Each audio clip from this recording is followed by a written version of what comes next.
Hello and welcome to education Mantra academy. मैं प्रखर महेश्वरी आपको education Mantra academy पर अकाउंट्स पढ़ाऊंगा। आज हम चैप्टर 2 अकाउंट्स का गुडविल रिवाइज करेंगे, कोशिश करेंगे ये जो गुडविल चैप्टर है वो एक शॉर्ट में रिवाइज हो जाए, यानी कि एक वीडियो में। ठीक है, तो चलो शुरू करते हैं भाई गुडविल का रिवीजन। ये पहले तो गुडविल भाई आपके पेपर में 4 नंबर का आने वाला है। ठीक है, चार नंबर का आने वाला है। एक सिंगल क्वेश्चन आ सकता है या फिर एमसीक्यूज आ सकते हैं।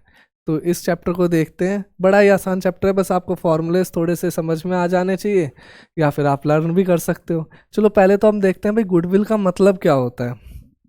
ठीक है, तो गुडविल फर्म की रेपुटेशन कह लो।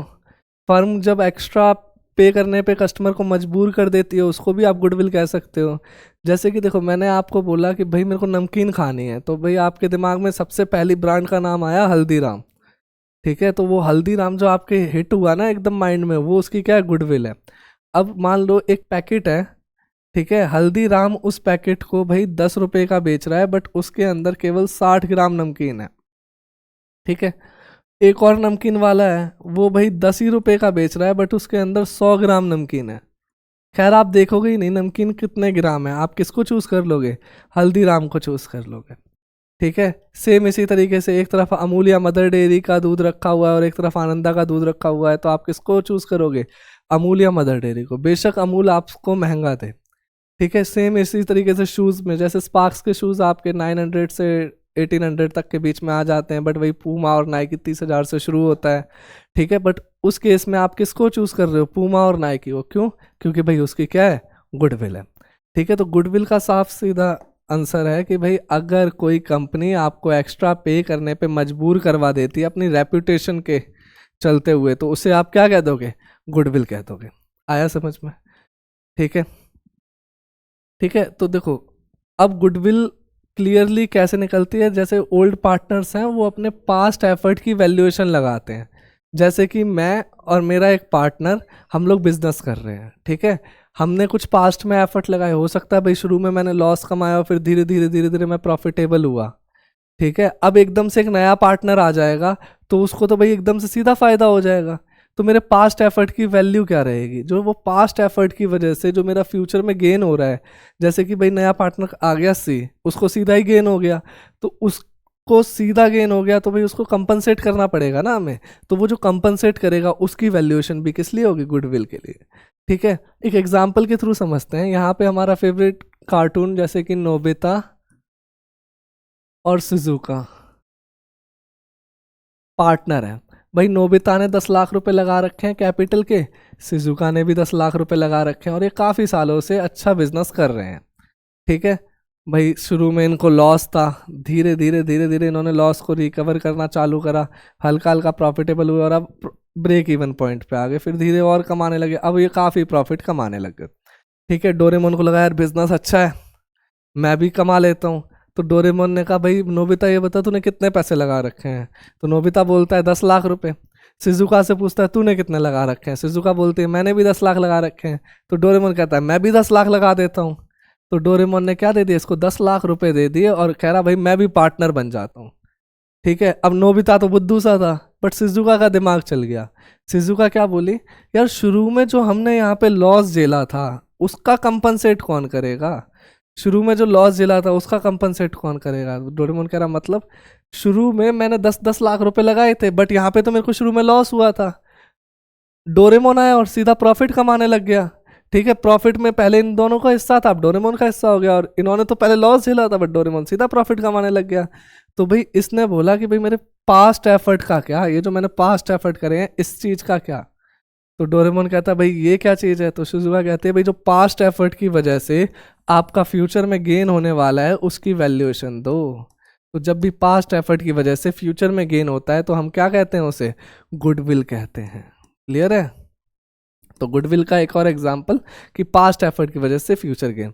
तो डोरेमोन को ये बात समझ आती है और डोरेमोन कहता है अच्छा मतलब 10 लाख से काम नहीं चलने वाला, मेरे को प्लस अपने गुडविल का हिस्सा भी देना पड़ेगा, मतलब आपके पास्ट एफर्ट की वैल्यूएशन भी देनी पड़ेगी। क्लियर है?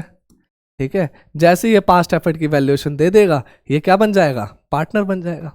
क्लियर है? तो गुडविल को मैंने 3 तरीके से समझाया। एक तो फर्म की रेपुटेशन से, अगर कोई फर्म बहुत रेप्यूटेड है, जैसे कि आईफोन, ठीक है, नॉर्मल फ़ोन 30 से 40 हज़ार का अच्छा आ जाता है, बट आईफोन वही 1 लाख के आसपास आता है, तो वो क्या है, फर्म की रेपुटेशन है।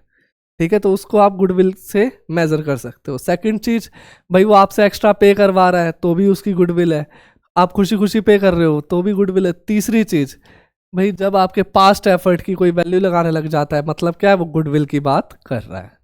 क्लियर है? गुडविल का मतलब आया समझ में? चलिए आगे बढ़ते हैं। ठीक है, कह रहा है भाई over a period of time a well establish business develop an advantage of good name. कह रहा है भाई जैसे जैसे पीरियड ऑफ टाइम निकलता जाता है, वेल एस्टेब्लिश बिजनेस जो मतलब पहले से चल रहा है, उसका भाई बेनिफिट या फिर एडवांटेज हो जाता है उसके नाम से, रेप्यूटेशन से और वाइड बिजनेस कनेक्शन से। ठीक है, जैसे कि मैंने शुरू में बिजनेस करा तो भाई मेरे बिजनेस कनेक्शंस भी कम थे, अब काफ़ी अच्छे बिजनेस कनेक्शन हो गए हैं, तो नाम हो जाता है। This help the business to earn more profit as compare to newly set up business. ठीक है, अब जैसे कि भाई जो पुराना बिजनेस है वो नॉर्मल सी बात है, भाई उसके कनेक्शंस अच्छे होंगे, उसका नाम अच्छा होगा, तो वो ज़्यादा भी प्रॉफिट कमा पाएगा। In accounting the monetary value of such advantage is known as goodwill. तो इसी को क्या कहते हैं हम? गुडविल कह देते हैं। क्लियर है? अच्छा, goodwill is nothing more than probability that the old customer will resort to the old place. मतलब गुडविल क्या होती है, हम ये भी कह सकते हैं गुडविल को कि ओल्ड कस्टमर अगर हमारे पास वापस आ रहा है तो उसमें भी क्या है, हमारी गुडविल है। क्लियर है? अच्छा, हर चीज़ को अकाउंटिंग स्टैंडर्ड कवर करता है। तो गुडविल हमारा कौन सा अकाउंटिंग स्टैंडर्ड में आता है? गुडविल हमारा AS 26 में आता है। ठीक है, तो गुडविल कौन से AS में आता है? Accounting standard 26। देखो हमारे सिलेबस में 2 ही अकाउंटिंग स्टैंडर्ड है, एक अकाउंटिंग स्टैंडर्ड 26 गुडविल और एक accounting standard 3 revised cash flow. ठीक है, MCQ में काफ़ी चांसेस हैं इसके पूछने के, तो यहाँ से एक MCQ बन सकता है। ठीक है, जब आप 11th क्लास में थे तो आपने पढ़ा होगा कि भाई एसेट कितने तरीके की होती हैं, 2, टेंजिबल और इनटेंजिबल। पढ़ा था? टेंजिबल जिसको हम छू सकते हैं, देख सकते हैं, फील कर सकते हैं, बट इनटेंजिबल जिसको मैं केवल फील कर सकता हूँ। तो गुडविल मैं केवल सुन सकता हूँ कि हाँ भाई एक नाम है, रेप्यूटेशन है। तो गुडविल क्या है? आपकी इनटेंजिबल एसेट, ना मैं उसको देख सकता हूँ ना छू सकता हूँ, केवल फील कर सकता हूँ। तो goodwill is an intangible asset और इसको कौन ट्रीट करता है? Accounting standard 26। ठीक है, ये ध्यान रखना, अकाउंटिंग स्टैंडर्ड 26 केवल गुडविल को डील नहीं करता, सारी इंटेंजिबल एसेट को अकाउंटिंग स्टैंडर्ड 26 ही डील करता है। अकाउंटिंग स्टैंडर्ड 26 कहता है भाई गुडविल कैसे निकलेगी, सारी जब पेटेंट की वैल्यूएशन कैसे होगी और जितने भी आपके इंटेंजिबल एसेट्स हैं उनकी वैल्यूएशन किस तरीके से होगी।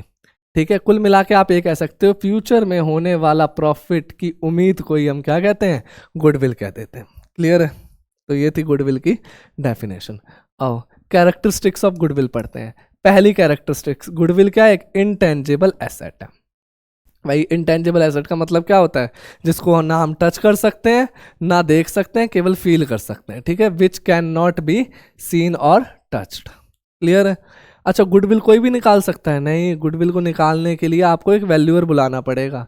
जैसे कि कोई ज़मीन है, उसको बुलाने के लिए, उसकी वैल्यू निकालने के लिए हमें वैल्यूअर बुलाना पड़ता है। ऐसे ही सेम गुडविल का केस है, गुडविल कोई भी नहीं निकाल सकता। गुडविल को निकालने के लिए एक असेस्ड वैल्यूअर निकालेगा। ठीक है, C point, it has realisable value when the business is sold, the self generated goodwill is not recorded in the books of accounts. ये नहीं आया समझ में? ठीक है, ये क्या चीज़ कह रहा है? ये कह रहा है कि भाई गुडविल की एक रीसेलेबल वैल्यू होती है, रियलाइजेबल वैल्यू होती है। जब मेरा बिजनेस बिकेगा, मान लो भाई मेरे बिजनेस में एसेट है 10 लाख की, ठीक है, लाइबिलिटी है 4 लाख की, तो बिजनेस कितने का बिकना चाहिए? 6 लाख का बिक जाना चाहिए। बट अगर मेरा बिजनेस अच्छा होगा तो क्या मैं 6 लाख में बेच दूंगा? नहीं बेचूंगा। तो मैं क्या उम्मीद करूंगा कि भाई 6 लाख से ज़्यादा मिल जाए मेरे को। तो मैं जिस ज़्यादा अमाउंट की उम्मीद कर रहा हूँ ना, वही गुडविल है। ठीक है, तो गुडविल क्या है? Realisable value when the business is sold, दस मतलब जब बिजनेस सोल्ड होता है, जो रियलाइजेबल वैल्यू होती है उसको भी हम क्या कह देते हैं? गुडविल कह देते हैं। अच्छा, गुडविल ध्यान रखना 2 तरीके की होती है, एक सेल्फ जनरेटेड खुद की बनाई हुई, एक आप खरीद सकते हो। ठीक है, सेल्फ जनरेटेड गुडविल को हम अकाउंट्स में रिकॉर्ड नहीं करते। सेल्फ जनरेटेड गुडविल क्या होती है कि भाई मैंने खुद बनाई है तो कहीं से खरीदी तो है नहीं, मॉनेटरी टर्म में वैल्यू भी नहीं कर सकते, तो हम इसको रिकॉर्ड भी नहीं करते। क्लियर है? It helps earning higher profit, ये तो पता ही है कि भाई अगर मेरा नाम है तो हायर प्रॉफिट कमाने में काम आएगी। It depends on various factor, काफ़ी फैक्टरों पे निर्भर करती है, जैसे location, market reputation, brand, trademark, market situation and past performance. अच्छा, लोकेशन कैसे? जैसे कि भाई मैंने देखा कि यहाँ पे ठेका खुल रहा है, तो बगल में मैंने परचून की दुकान खोल ली। ठीक है, जैसे ही मैंने परचून की दुकान खोल ली तो वो क्या है, लोकेशन फेवरेबल हो गई। ठीक है, वो चलनी ही चलनी है। ठीक है, तो वो लोकेशन अच्छी होगी तो मेरी गुडविल भी अपने आप बन जाएगी। मार्केट रेपुटेशन, में मार्केट में भाई अपना नाम रखता हूँ, कोई कस्टमर मतलब मेरा लॉस हो जाए बट कस्टमर को सेटिस्फेक्शन देना जरूरी है, तो मार्केट में मेरी क्या बन जाएगी, रेपुटेशन बन जाएगी। ठीक है, ब्रांड हो जाए मेरा, ब्रांड तो पता ही होगा, ट्रेडमार्क, ट्रेडमार्क कंपनी के लोगो उसको कहते हैं। ठीक है, या फिर मार्केट की सिचुएशन या आपकी पास्ट परफॉर्मेंस पे भी गुडविल इफेक्ट कर जाती है। क्लियर है? तो कैरेक्टरिस्टिक्स आई समझ में। पहला, गुडविल इंटेंजिबल एसेट है। दूसरा, गुडविल का वैल्यूएशन एक असेस्ड वैल्यूअर करता है। तीसरा, गुडविल जब बेचते हैं तो बिजनेस जब बेचते हैं तो उसकी वैल्यूएशन, मतलब उस गुडविल का पैसा भी हमें मिल जाता है। सेल्फ जनरेटेड गुडविल को हम रिकॉर्ड नहीं करते हैं। और चौथी बात, भाई गुडविल नॉर्मल सी बात है, हमारे नॉर्मल प्रॉफिट से ज़्यादा ही प्रॉफिट कमवा सकती है, और आपके कुछ फैक्टर्स हैं जो गुडविल को अफेक्ट कर देते हैं। ठीक है, अब कब कब गुडविल निकालनी पड़ेगी हमें, मतलब कब कब गुडविल निकालने की जरूरत पड़ सकती है। जैसे पहला, प्रॉफिट शेयरिंग रेशियो चेंज हो जाए। ठीक है, जैसे कि भाई यहाँ पे ए और बी पार्टनर है, पहले 3:2 में बांटते थे, अब वही पार्टनर है, उन्होंने अपनी रेशियो चेंज कर ली 1:1। तो जैसे ही उन्होंने अपनी रेशियो चेंज करी, इसका मतलब क्या है कि भाई पहले ए को ज़्यादा हिस्सा मिल रहा था और अब दोनों को बराबर हिस्सा मिल रहा है, तो भाई ए तो मानेगा ही नहीं क्योंकि ए का नुकसान हो गया। तो ए क्या बोलेगा, भाई मेरे को या तो उतना ही प्रॉफिट दो या फिर मेरे को कंपनसेट करो। तो जो उसको कंपनसेट करने के लिए वैल्यू निकालनी पड़ेगी वो तो पास्ट एफर्ट के हिसाब से निकालनी पड़ेगी, और पास्ट एफर्ट की वजह से फ्यूचर में अगर गेन होता है तो उसको हम क्या कहते हैं, गुडविल कह देते हैं। अमलगमेशन ऑफ फर्म्स, ये क्या होता है, जब दो पार्टनरशिप, ध्यान रखना पार्टनर नहीं कह रहा, दो पार्टनरशिप आपस में मिल जाती हैं। जैसे कि मान लो मैं और मेरे पार्टनर की एक फर्म है और एक आप और आपके पार्टनर की फर्म है, दोनों का सेम ही बिजनेस है, तो हम कहते हैं भाई साथ ही कर लेते हैं, तो दो पार्टनरशिप मिल रही हैं।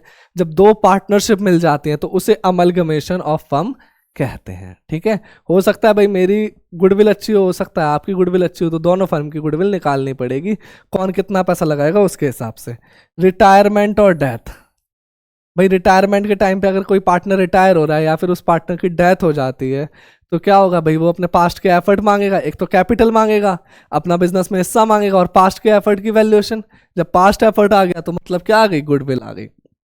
ठीक है, जब पार्टनरशिप फर्म कन्वर्ट हो जाती है कंपनी में, कंपनी आपके सिलेबस में है, मान लो अभी मेरी पार्टनरशिप चल रही है, उसके बाद मैं किस में कन्वर्ट कर दूं, कंपनी में। तो जैसे ही मैंने कंपनी में कन्वर्ट कर दिया, ये जैसे ही कंपनी में कन्वर्ट कर दिया तो भाई मैं अलग और कंपनी अलग, तो मेरे पास्ट एफर्ट का क्या, तो उसकी जगह मैं किसकी वैल्यूएशन लूंगा, मतलब कितने रुपए लूंगा, गुडविल के हिसाब से पैसे ले लूंगा।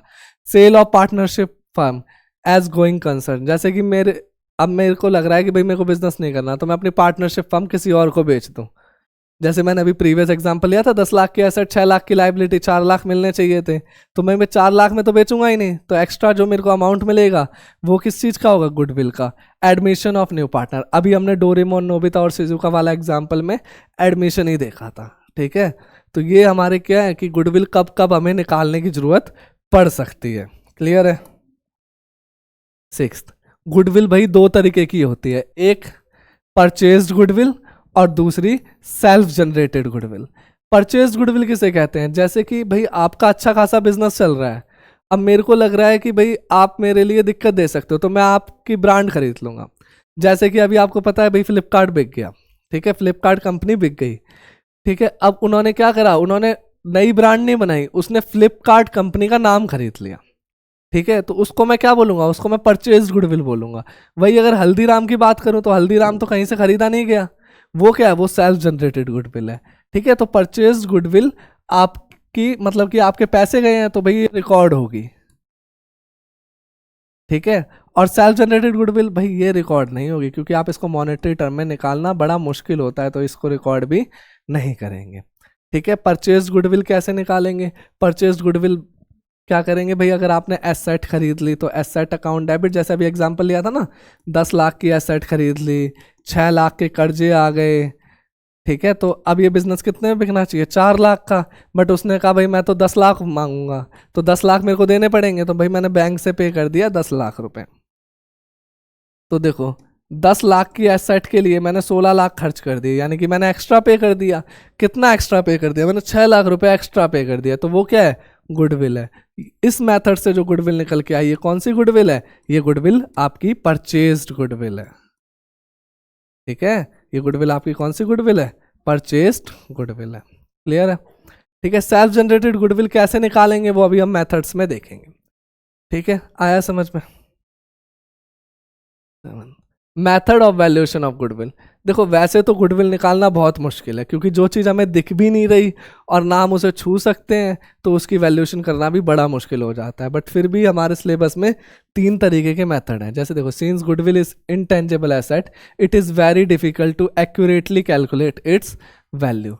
Various method have been advocated for the valuation of goodwill of a partnership firm. तो कह रहा है भाई गुडविल की वैल्यू निकालना तो बहुत मुश्किल है, फिर भी बहुत सारे मेथड हैं।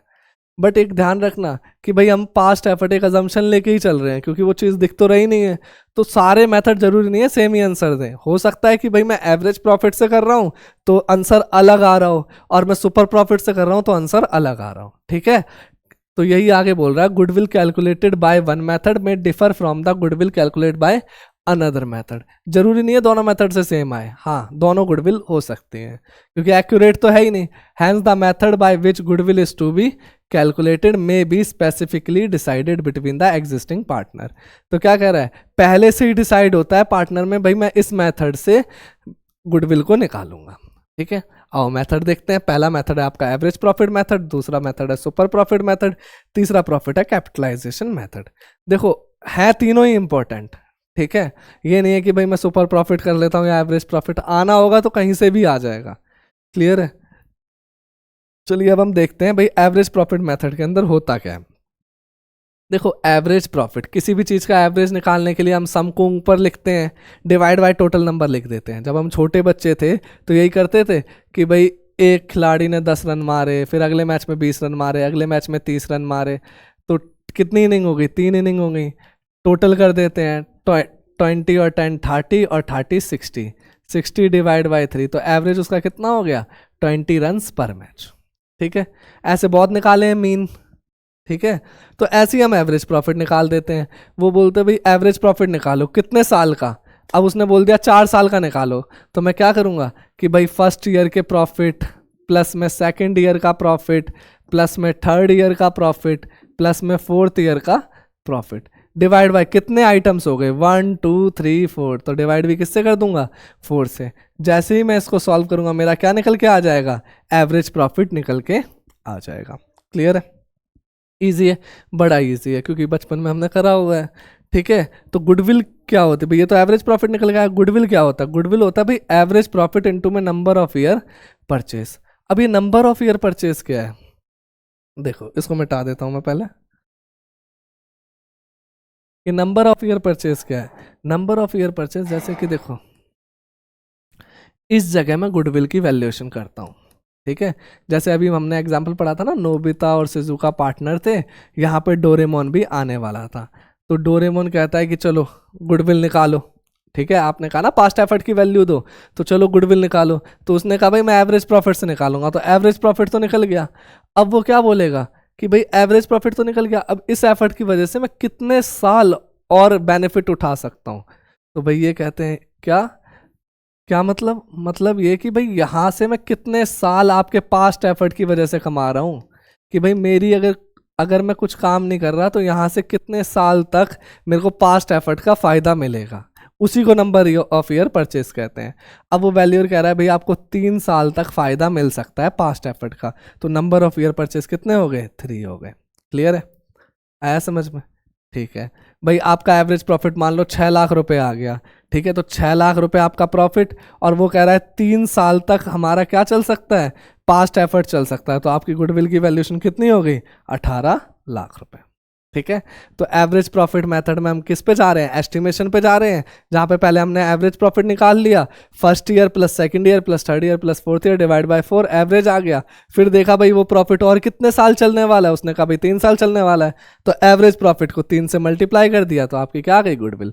फॉर्मूलों की बात करा जाए, एवरेज प्रॉफिट और goodwill is equal to average profit into में नंबर ऑफ ईयर परचेस। आपकी मर्जी है भाई, समझ में आया तो समझ में, नहीं तो फॉर्मूला भी याद कर सकते हो आप। क्लियर है। Second, weighted average profit.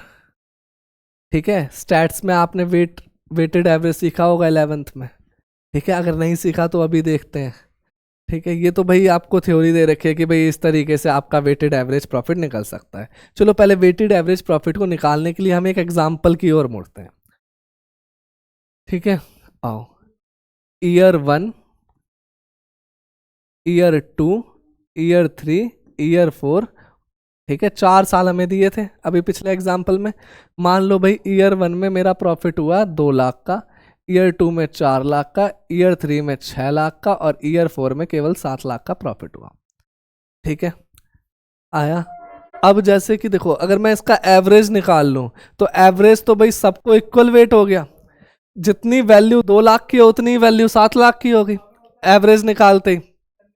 ठीक है, जितनी वैल्यू 2 लाख की उतनी 7 लाख की होगी। बट अगर वेटेड का फायदा क्या हुआ, वेटेड कहता है भाई जितना करंट ईयर का है उसको ज्यादा वेट देंगे, जो करंट ईयर का है उसको ज्यादा वेट देंगे। तो भाई पहले ईयर वाले को वेट दे दिया मैंने 1, दूसरे वाले को 2, तीसरे वाले को 3 और चौथे वाले को 4। इससे क्या हुआ, जो लास्ट ईयर था उसको वेट ज्यादा मिल गया, उसके चांस ज्यादा है भाई होने के। जैसे कि मान लो मेरे भाई 6th क्लास में 60% आए और 11th क्लास में 80% आए, तो ज़्यादा चांस मेरे वापस 60 पहुंचने के या 80 के आसपास है, 80 के आसपास है। क्लियर है। तो भाई 7 लाख जो मेरा नियर बाय प्रॉफिट है मैंने उसको वेट ज़्यादा दिया, और जो पहले प्रॉफिट था उसको वेट कम दिया। एक और एग्जाम्पल से समझ लेते हैं कि भाई पहले साल आपका 2 लाख का प्रॉफिट हुआ।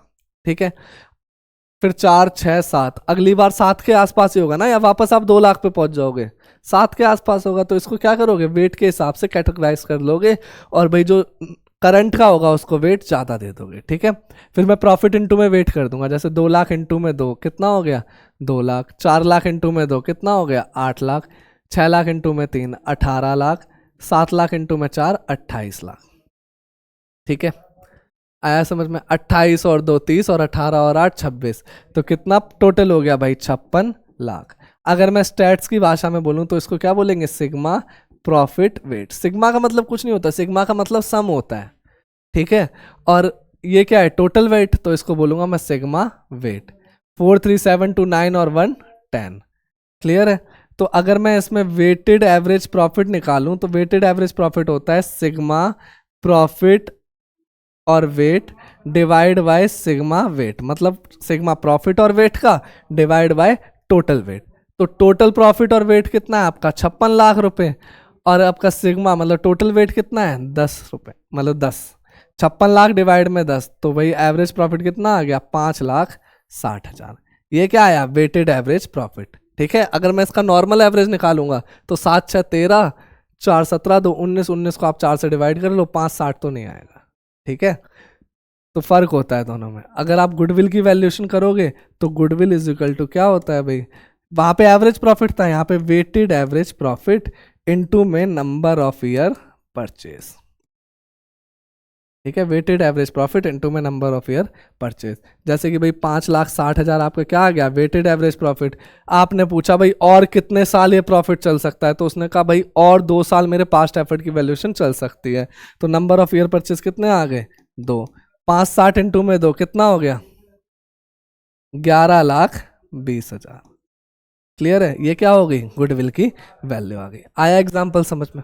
ठीक है, अब इधर देखना, देखो, select the weight assign to each year profit. जैसे latest year must be given maximum weight, वही बताया भाई, जो लेटेस्ट ईयर होगा उसके चांस ज्यादा है तो उसको वेट भी कितना देंगे, ज्यादा देंगे। ठीक है, calculate weighted average profit. First वाले को एक, जैसे फर्स्ट ईयर का प्रॉफिट है उसको 1 से मल्टीप्लाई कर दिया, सेकंड ईयर के प्रॉफिट को दूसरे वेट से, थर्ड ईयर के प्रॉफिट को तीसरे वेट से डिवाइड में क्या कर दिया था हमने, टोटल वेट। फिर गुडविल की वैल्यूएशन अगर हम निकालेंगे, goodwill is equal to weighted average profit into में number of year purchase. Clear है, आसान है। ठीक है, number of year purchase means the number of year for which the firm is likely to earn some amount of profit after the change of ownership because of efforts put in past. ये वही लिखा हुआ है कि भाई वो जो मैंने कहा था ना कि वो पूछेगा और कितने साल मेरे पास्ट एफर्ट चलेंगे, तो वही लिखा हुआ है कि नंबर ऑफ ईयर परचेज का मतलब होता है कि भाई आप पास्ट एफर्ट की वजह से और कितना कमा सकते हो। क्लियर है? आओ आगे चलते हैं। ठीक है, एग्जाम्पल नोट करना हो तो आप नोट कर लेना। ठीक है, अब हम देखते हैं भाई कुछ एडजस्टमेंट्स ऑफ प्रॉफिट।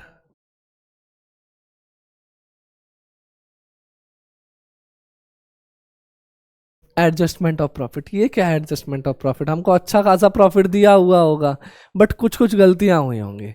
जैसे कि देखो, अगर मान लो भाई किसी का बिजनेस है, उसका प्रॉफिट 10 लाख रुपए हो रहा था। कितना प्रॉफिट होना था? 10 लाख रुपए। बट उस साल आग लग गई और प्रॉफिट 4 लाख से कम हो गया, तो प्रॉफिट रियल में कितना हुआ? 6 लाख। होना कितना था? 10 लाख, बट हुआ कितना? 6 लाख। किसकी वजह से हुआ? आग की वजह से। ठीक है, होना 10 लाख था बट हुआ कितना? 6 लाख। किसकी वजह से हुआ? आग लगने की वजह से। क्या ये हर साल आग लगेगी? हर साल तो आग नहीं लगने वाली। तो ये 4 लाख का प्रॉफिट फालतू में चला गया मेरा। देखो रियल में तो ये लॉस ही है, बट गुडविल निकालते टाइम, गुडविल तो मैं फ्यूचर में निकालने वाला हूं ना, मैं तो पास्ट एफर्ट की वजह से फ्यूचर की वैल्यूएशन निकालूंगा। तो गुडविल की वैल्यूएशन तो फ्यूचर में है, तो ये फालतू में माइनस हो गया। तो मैं गुडविल निकालते टाइम क्या करूंगा? इस चीज को मैं ऐड कर दूंगा। ऐसे ही मेरे को कोई मशीनरी बेचने पे गेन हो गया तो मेरा प्रॉफिट ज्यादा हो गया। क्या मैं हर साल मशीनरी बेचूंगा? नहीं। तो भाई फालतू का प्रॉफिट जुड़ा हुआ है, तो मैं क्या करूंगा? इस साल के प्रॉफिट को कम कर दूंगा। रियल में कम नहीं करूंगा, गुडविल निकालते टाइम उसको एडजस्ट कर दूंगा। जैसे कि देखते हैं। ठीक है, loss on sale of fixed asset. Loss on sale of fixed asset, जब मेरी फिक्स्ड एसेट बेचते टाइम क्या हो जाएगा? लॉस हो जाएगा। जैसे ही लॉस हो गया वो क्या हो जाएगा? भाई मेरा प्रॉफिट कम हो जाएगा। क्या हर साल मैं फिक्स्ड एसेट बेचते टाइम प्रॉफिट को कम कर दूंगा? नहीं, हर साल थोड़ी ना कम करूंगा। ठीक है, तो इससे क्या होगा कि भाई मेरा प्रॉफिट फालतू में कम हुआ तो मैं इसको ऐड बैक कर दूंगा। क्लियर है? Over valuation of opening stock. देखो, over valuation of opening stock या फिर under valuation of opening stock क्या होता है? अंडर वैल्यूएशन का मतलब भाई वो स्टॉक 1 लाख का था, आपने वैल्यूएशन उसकी कितनी करी है? 80,000 रुपए की। ठीक है। ओवर वैल्यूएशन का मतलब होता है कि भाई वो स्टॉक 1 लाख का था, आपने वैल्यू कितनी कर दी? 1,20,000। तो अंडर वैल्यूएशन आपने नुकसान सा, रियल में वो नुकसान था नहीं, तो अंडर वैल्यूएशन क्या कर दोगे आप? इसमें प्लस कर दोगे। ठीक है, कौन से ईयर में? फर्स्ट ईयर में। ठीक है, ओवर वैल्यूएशन ये क्या हो गया? आपने फालतू का फायदा ले लिया। 1 लाख का स्टॉक 1,20 का दिखा के आपने क्या कर दिया? अपना फायदा दिखा दिया। क्या रियल में फायदा था? नहीं। तो इसको क्या कर दोगे? इसको लेस कर दोगे। ठीक है, तो ओवर वैल्यूएशन स्टॉक को क्या करोगे? लेस करोगे। जैसे अगली स्लाइड पे हमने क्या कर रखा है? लेस कर रखा होगा। ठीक है, less over valuation of stock.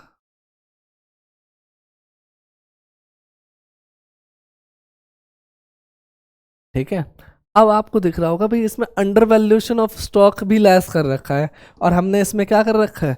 Over valuation add कर रखा है। ये क्या चक्कर है? अब इस कॉन्सेप्ट को समझते हैं।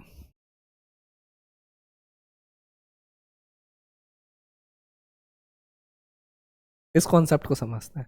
देखो, ये मेरा करंट ईयर है, मैंने यहाँ पे ट्रेडिंग अकाउंट बनाया।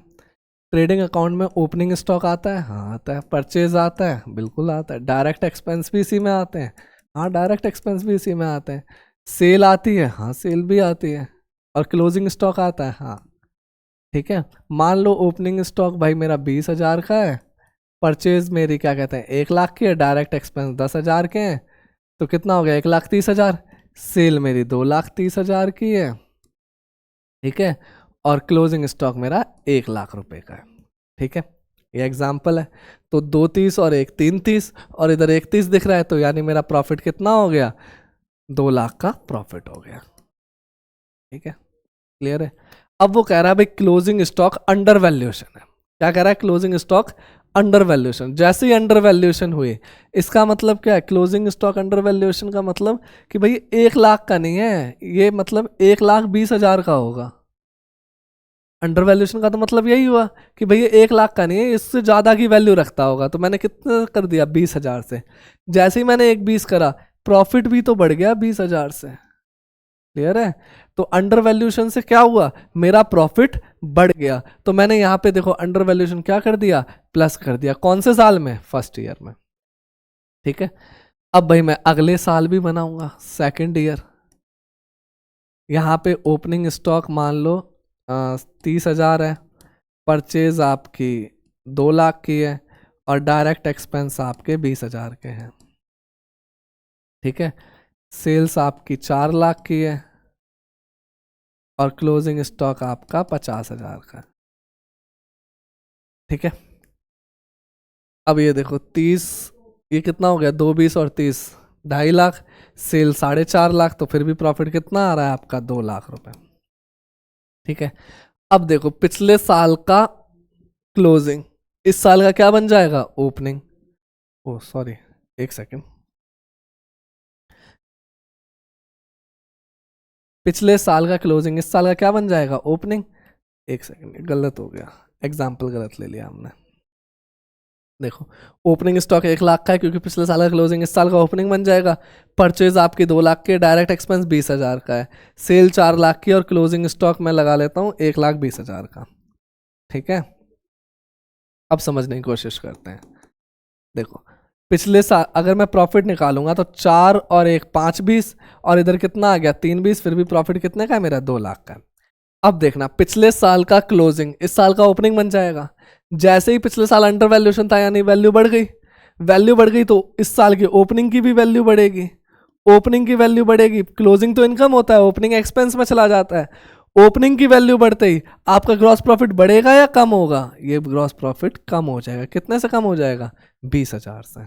ठीक है, तो देखो अंडर वैल्यूएशन एक बार तो प्लस हो गया, अंडर वैल्यूएशन एक बार तो क्या हो गया, प्लस हो गया, बट अगले साल जाके क्या हो गया, माइनस हो गया। ये क्यों हुआ, क्योंकि भाई पिछले पहले साल तो वो क्लोजिंग था, तो क्लोजिंग इनकम होती है, तो प्लस होना था तो प्लस हो गया, तो अगले साल वो एक्सपेंस बन जाता है, तो इसलिए वो माइनस हो गया। तो इसको याद कैसे रखेंगे, अंडर वैल्यूएशन, यानी मैंने वैल्यूएशन कम करी, फायदा है, प्रॉफिट निकालते टाइम तो भाई मैं बढ़ाऊंगा ना, तो ये फायदा है, तो मैं इसको क्या कर दूंगा, ऐड कर दूंगा फर्स्ट ईयर में, बट सेकेंड ईयर में जाके मैं उसको क्या कर दूंगा, लेस कर दूंगा। ठीक है, सेकेंड ईयर में जाके क्या कर दूंगा, लेस कर दूंगा। ऐसे ही ओवर वैल्यूएशन, सेकेंड ईयर में, फर्स्ट ईयर में तो भाई मैं लेस करूंगा, बट सेकेंड ईयर में आते ही मैं क्या कर दूंगा, ऐड कर दूंगा। ठीक है, इसी तरीके से इस कॉन्सेप्ट के तहत अगर आपको आया समझ में, वैसे आया होगा समझ में, अगर आया तो ठीक है, नहीं तो आप शॉर्ट ट्रिक क्या कर सकते हो, अंडर वैल्यूएशन फायदा, पहले साल प्लस दूसरे साल माइनस, ओवर वैल्यूएशन नुकसान, पहले साल माइनस दूसरे साल प्लस। ठीक है, आई एडजस्टमेंट समझ में।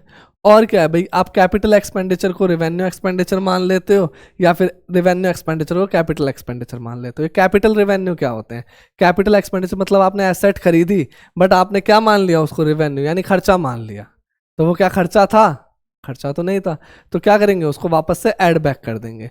और रेवेन्यू एक्सपेंडिचर को अगर कैपिटल एक्सपेंडिचर मान लिया, जैसे कि भाई आपने क्या करते हैं, खर्चा करा बट आपने एसेट मान ली, तो भाई वो खर्चा तो था नहीं, तो उसको क्या करोगे, वापस से लेस कर दोगे, मतलब एसेट तो थी नहीं तो उसको वापस से लेस कर दोगे। ठीक है, तो ये सारी चीज़ें। और अच्छा, कुछ किसी पार्टनर ने रेम्यूनरेशन ले लिया, जैसे सैलरी ले ली, बट प्रॉफिट में से डिडक्ट नहीं हुई, तो उसको क्या कर दोगे, माइनस कर दोगे। ठीक है, तो हमने क्या क्या सीखा भाई, एबनॉर्मल लॉस वैसे तो माइनस होता है, बट हम इसमें क्या कर देंगे, plus.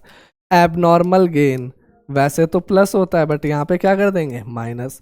Under valuation of stock, under valuation of stock क्या होगा, पहले साल तो भाई फायदा है, प्लस हो जाएगा, बट दूसरे साल माइनस।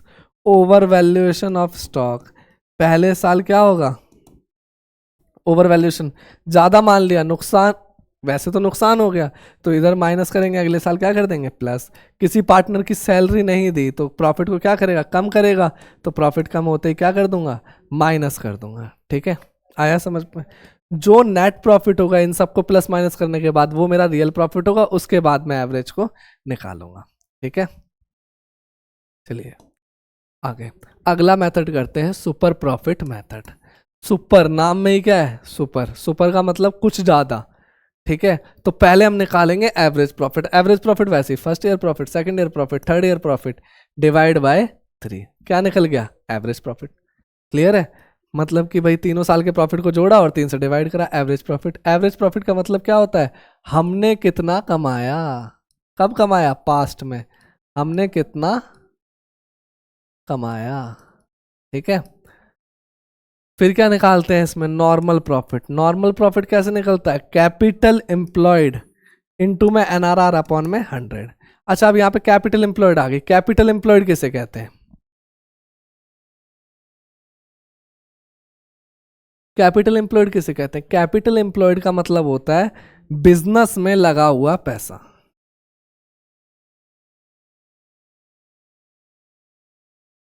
तो बिजनेस में पैसा कहाँ कहाँ से लग सकता है? देखो, ये हम पार्टनरशिप की बात कर रहे हैं, तो पार्टनरशिप में पैसा दो ही जगह से लग सकता है।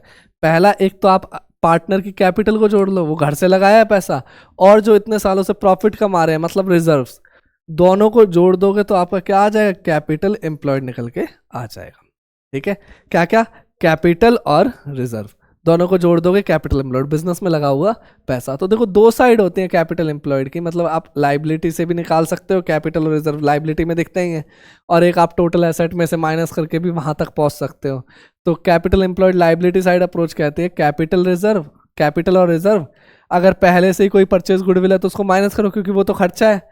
फिक्टिशियस एसेट जैसे कि एडवर्टीजमेंट, सस्पेंस, ये भी खर्चा है, इसको भी हटाओ। और non trade investment, non trade investment होती है बिजनेस से बाहर इन्वेस्टमेंट। जो पैसा आपने बिजनेस से बाहर भेज रखा है वो आपके बिजनेस में तो नहीं लगा, इसको भी हटा दो। ठीक है। तो आपका क्या आ जाएगा? रियल में लगा हुआ पैसा आ जाएगा। और कैपिटल एम्प्लॉयड एसेट वाले तरीके से, टोटल एसेट में से आउटसाइड लाइबिलिटी हटा दो, तो क्या बची? कैपिटल और रिजर्व भी बच गया। फिर टोटल एसेट में हो सकता है गुडविल हो, तो ये तो परचेज वाली है, खर्चा है, हटाओ। फिक्टिशियस एसेट, एडवर्टीजमेंट, सस्पेंस, इसको भी हटाओ, और नॉन ट्रेड इन्वेस्टमेंट भी इसमें से हटा दो। तो कैपिटल एम्प्लॉयड होता है बिजनेस में लगा हुआ पैसा। ठीक है। कैपिटल एम्प्लॉयड इनटू में एनआरआर अपॉन में 100। अभी एनआरआर क्या है? एनआरआर बोले तो normal rate of return. Normal rate of return मतलब बाहर वाला कितना कमा रहा है। जैसे कि देखो, बाहर वाला अगर 1 लाख रुपए लगाता है तो 15,000 कमा लेता है, यानी बाहर वाले का रिटर्न कितना है? 15% का है। यही शो क्या करता है? एनआरआर। कैपिटल एम्प्लॉयड, मैंने कितने पैसे लगाए, मैंने कितने पैसे लगाए। ठीक है। एनआरआर मतलब बाहर वाला कितना कमा रहा है।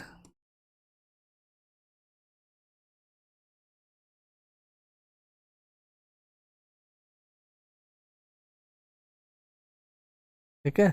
मैंने कितने पैसे लगाए, बाहर वाला कितना कमा रहा है। ठीक है। जैसे देखो, मैंने लगाए 10 लाख रुपए, बाहर वाला कमा रहा है 10%, तो मेरे पैसों से बाहर वाला कितना कमाएगा? 1 लाख रुपए। ठीक है। पहले मैंने निकाला मैंने कितना कमाया, फिर मैंने निकाला भाई उतने ही पैसे होते तो बाहर वाला कितना कमाता। अच्छा, पैसे मैंने अपने क्यों लिए? अगर मैंने उसके पैसे लिए होते तो हो सकता है भाई वो ज़्यादा पैसे लगा रखा हो सकता है कम पैसे लगा रखा हो, तो कंपैरिजन सही से नहीं हो पाता। तो मैंने पैसे अपने लिए, रेट उसका लिया। ठीक है। मैंने कितना कमाया, बाहर वाले ने कितना कमाया।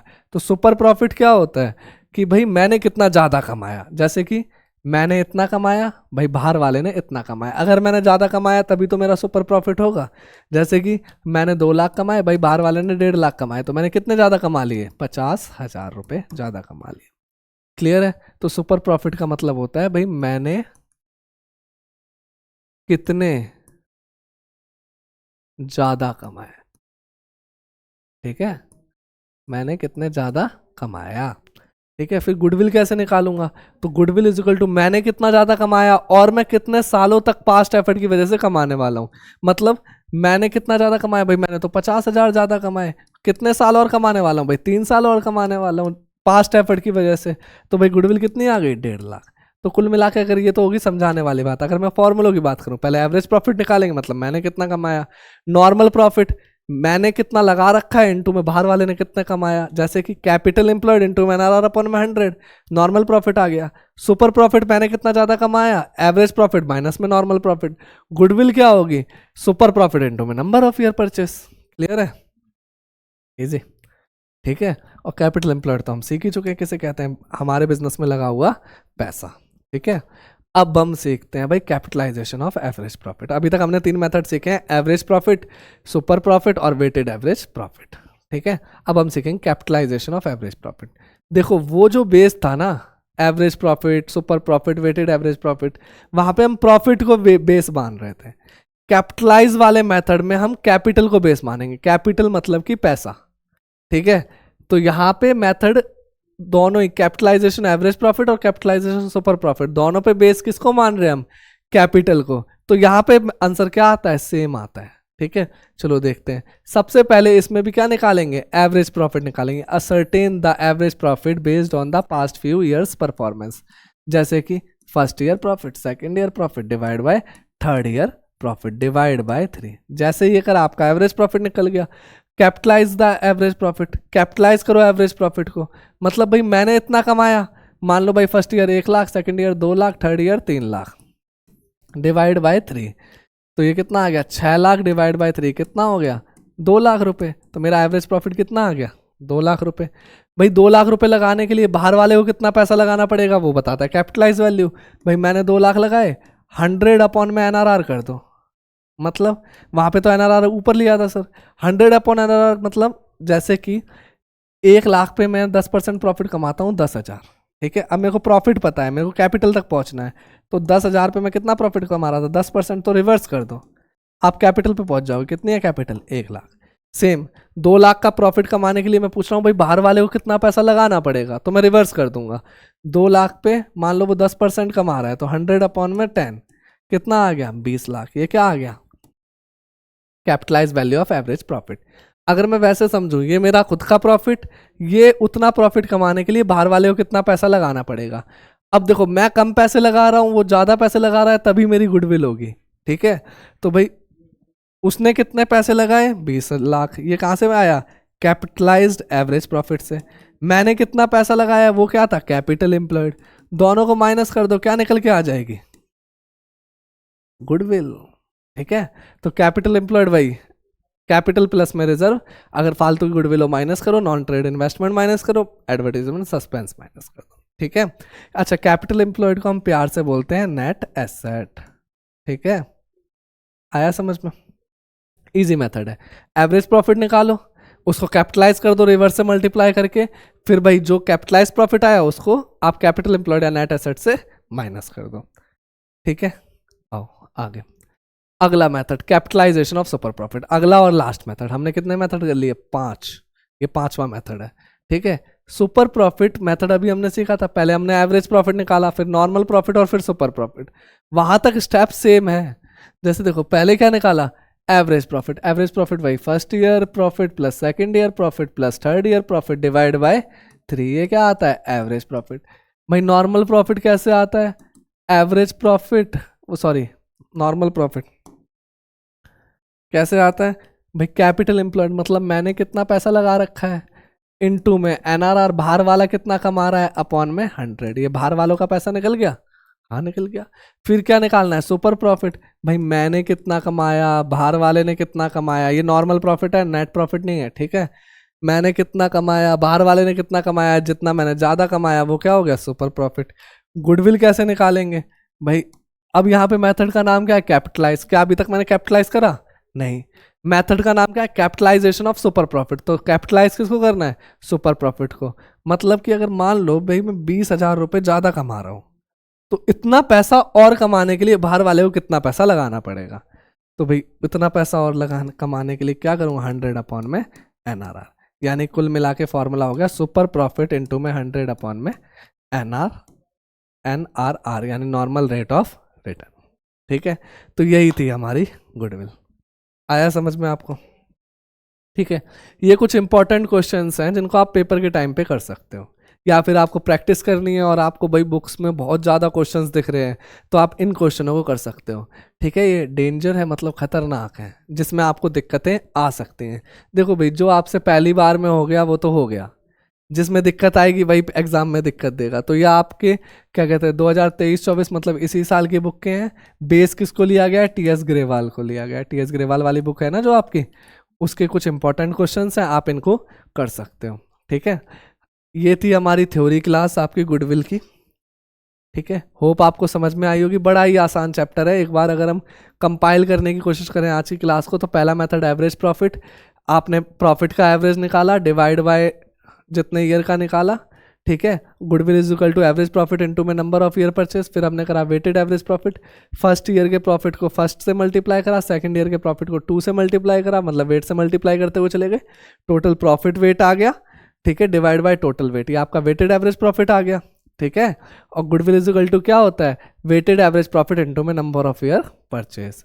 फिर उसके बाद हमने सुपर प्रॉफिट मेथड सीखा, जहाँ पे हमने पहले एवरेज प्रॉफिट निकाला, मतलब मैंने कितना कमाया, नॉर्मल प्रॉफिट निकाला, मतलब बाहर वाले ने कितना कमाया, बाहर वाले ने कैसे कमाया, कैपिटल एम्प्लॉयड इनटू में एनआरआर अपॉन में 100, एनआरआर बोले तो नॉर्मल रेट ऑफ रिटर्न।